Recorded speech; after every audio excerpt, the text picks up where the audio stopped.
Деновиве молскавично проструи изворената вест дека компанијата ИНТ Трейд Кочани е номинирана за престижната награда Креатори на векот, признание за придонес во развојот на претприемништвото во Централна и Југоисточна Европа.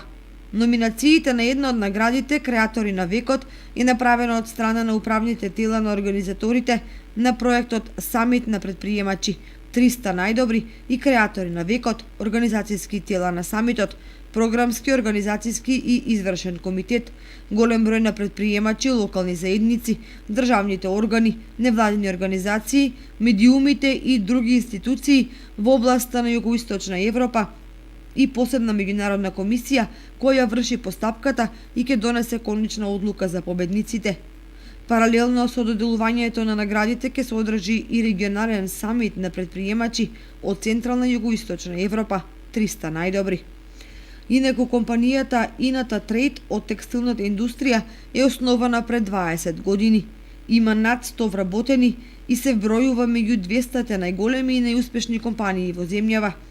Нејзин основач е Николчо Илиев, актуелен градоначалник на општина Кочани. Церемонијата и доделувањето на наградите ќе се одржи во текот на март во Дубровник, Хрватска. До денес веќе организаторите имаат добиено повеќе од 320 предлози. До сега лауреати на оваа престижна награда од Македонија се Светозар Јаневски, претседател на управниот одбор на Тиквеш, и Живко Мукаетов, претседател на управниот одбор на Алкалоид.